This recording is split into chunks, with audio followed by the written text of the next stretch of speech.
Hello and welcome to the video. Well, in this video, we're going to discuss about what's SHA-256 and what's the role of SHA-256. We're going to understand what roles SHA-256 plays in the blockchain. So let's look at the person. There's a person, could be me or you, and we have a fingerprint, and different people have different fingerprints. So if you look at many different people, they are going to have different fingerprint.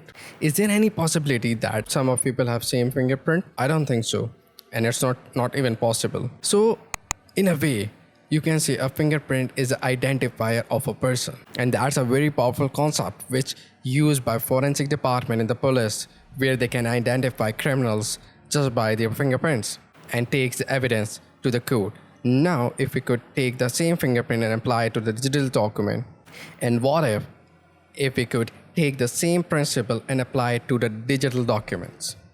What if we could come up with a sort of fingerprint that would identify the documents for us, such as fingerprints? Yes, there is. It's called SHA-256. It's look like this. So algorithms behind SHA-256 was developed by NSA. Well, SHA-256, it works very well.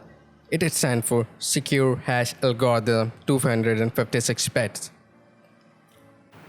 It works very well. It's very secure, and a lot of places in the world, a lot of applications uses it to store password, check the digital document. In fact, in the blockchain, it is used.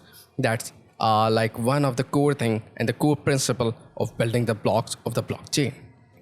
As we'll see further down in this section, and the code for the algorithms for SHA-256, it's not secret, it's open, completely open. Anybody can learn it, anybody can understand it, how it works. At the end of this video, I'll actually recommend you can read through and understand how SHA-256 works. Now this hash algorithm is called SHA-256, which stands for Secure Hash Algorithms, and the 256 is the number of bits it takes up in the memory. The hash is always 64 characters long, and it consists, as you can see, not just from digits but actually from the letters as well. That's because it's a hexadecimal hash. It has number from 0 to 9 and the letters from A, B, C, D, F. So there's total 16 of them. So that means each character in the resulting hash takes up 4 bits. 4 to power of 2 is 16, and that's how these numbers are linked up together, 16, which is 256. And the most important things is to note here is that this algorithm's not just gonna work for words, documents, or the text. It works with any digital document or anything, even PNG, JPEG, or videos. So you could put a video into the algorithm, and you could put put some text, you could put any audio, you could put any executable file, you could put a whole operating system there, and whatever you put, it'll spit out a fingerprint. So let's have a look on SHA-256 in action. So basically here I just come over here to just show over here how SHA-256 we're gonna work, and there's furthermore hashes, but SHA-256 is the most secure one, and blockchain is just using that technology. How it's gonna work, let me tell you. So let's say there's an input, and you can put any sort of code, you can put any video, you can put any digital document over here, and what it's gonna do, it's gonna just convert it right away into the encrypted key with the SHA-256. Let's say I'm just gonna put my name over here, and you can see the result right away. It's just changing. Let's say if I'm going to remove anything, if I'm going to put anything, it'll going to just having changes, updating the code right away, and it's irreversible. You can't go back from the hash or the code which generated to the original file, but you can go from from the code to the hash. So it's one-way direction.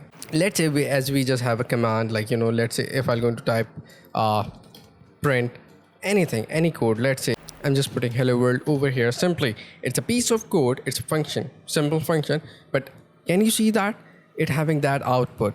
So it's basically having the same thing. It's mean hello world, but nobody can recognize that what does it mean, and nobody can go back and can do reverse engineering out of it. So what I suggest you just go and you just have a look on that, you just play around with that, and I suggest you to just understand how it works. It's a really important concept for the blockchain as well as the other programming stuff. So there are 5 main requirements for the hash algorithms SHA-256.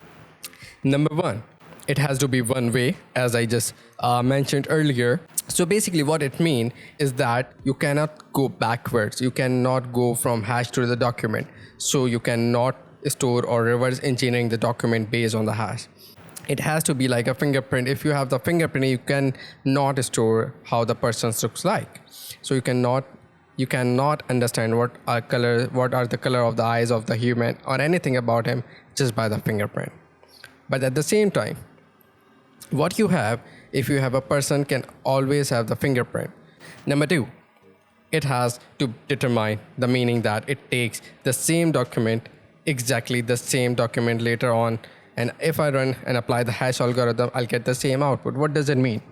The main thing, if I'll put the same input in the hash algorithms, I'm going to get the same output every time.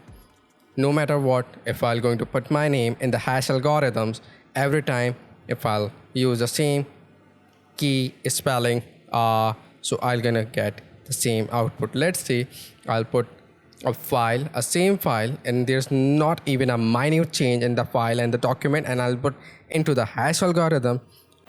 It's always going to return me the same output which it gives me earlier. But if there's a minute change in the file, minute change in the spelling, it will change the hash. It can't be the same. So these things are pretty straightforward. The third requirement is it has to have a fast computation, and we're going to see throughout the series of the video why that's important. And the fourth requirement is it's going to be avalanche effect. As I mentioned, if you just change a little minute detail, it will going to change the complete hash. Whether you just like uses capital or small letter of the same spelling, it'll going to change and have an avalanche effect and completely change the hashing algorithm. So that is the basically concept of the hash algorithm in a nutshell. I hope you just get an idea and understanding of that. But what I just definitely suggest you just work on your own as well at the same time, because the concept and the point of making me those videos is not about to get you the tutorials and to spoon feed you. My point is to go on your own and you can just read the document. It's not just going to be tutorials. Definitely we're going to build a cryptocurrency and blockchain in the same series of video, which is for sure. And we're going to create a real life project and create a real life cryptocurrency.